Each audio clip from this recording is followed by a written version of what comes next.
Rosalinda. Kung ganon, sasama ka, Lucy. Opo, tita. Gusto ko siyang makita. Halika na. Sige. Meron kayong address Oo, niya? nandito sa akin. Alam niyo nang sasabihin sa kanya? Hindi, Lucy.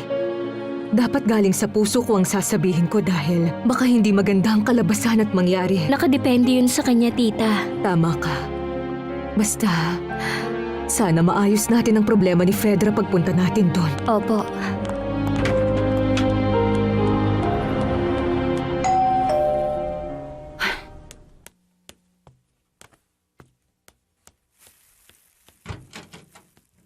Anong kailangan nila? Dito ba nakatira si Senorita Paloma? Clarita? Ikaw ba si Soledad? Teka, anong ginagawa mo rito?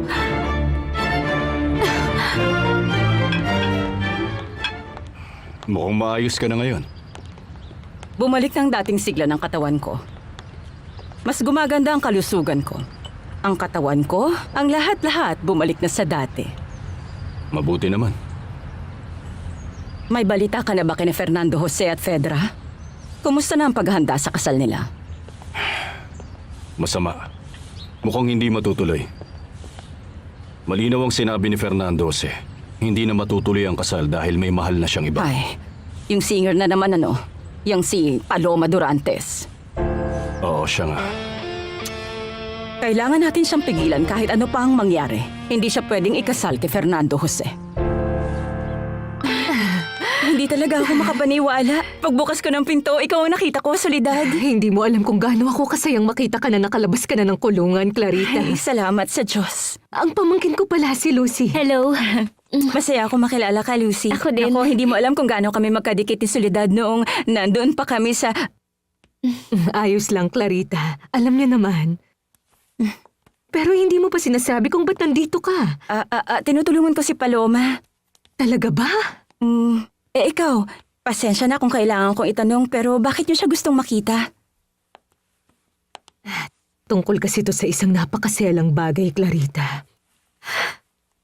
Pasensya ka na talaga, Clarita, pero ginagawa ko to para sa isa kong pamangkin na nahihirapan. At ano naman ang kinalaman ni Paloma sa pamangkin mo? Kasi si Fedra ang pamangkin ko na ikakasal. Para kasing lumalabas na dahil kay Paloma, hindi na matutuloy ang kasal. Ay nako, parang hindi totoo yun. Pero yun kasi ang pagkakaintindi ni Tita Soledad. Gusto niyong linawin sa kanya ang lahat. Tatawagin ko si Paloma.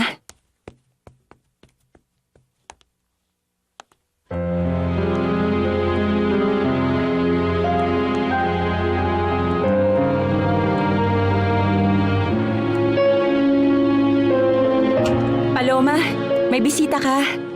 Si Fernando Jose? Hindi Paloma. Si Alex? Hindi rin siya. Ang pangalan ng pumunta ay si Lucy. At may kasama siyang gusto kong kausapin tungkol daw kay Fedra. Ang pangalan ay Soledad Romero. Kumukontra ka na ngayon kay Paloma? Hindi ko maintindihan. Bakit nagbago ang isip mo? May nalaman ako. Nalaman ko na ang babae daw na yan ay may pagkaimural. Sino nagsabi sa'yo? Isang private detective. Nag-aalala pa rin ako para sa aking anak kahit na tinalikuran niya ako. At sinasabi ko sa iyong hindi siya bagay sa babaeng yun. Sa tingin ko hindi naman siya masama. Dahil kung masama siya, hindi sasama ni Fernando Jose yung bata. Sinama niya yung bata roon. Igilan mo siyang dalhin ang bata sa kanya. Huwag mo siyang hahayaan. Pero Valeria...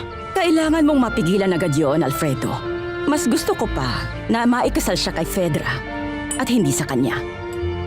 Nakapagtataka naman na ngayon pabor ka kay Fedra. Kahit pamangkin din siya ni Soledad Romero. Yun lang ang masama doon, Alfredo. Alam kong ginagawa ko. Ma? Senyora, may tumatawag po sa telepono. Sino? Sabi Francisco Quiñones. Umalis ka na, Abril. Sino to? Di ba sabi ko di kita tatantanan? At tinupad ko yun. Nakapag-isip ka na ba? Tutulungan mo na ba ako makalaya?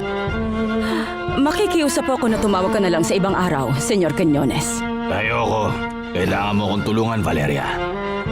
Gawin mo. Kahit para na lang sa alaala ng anak mong babae. Magandang umaga. Sabi ni Clarita gusto niya raw ako makausap.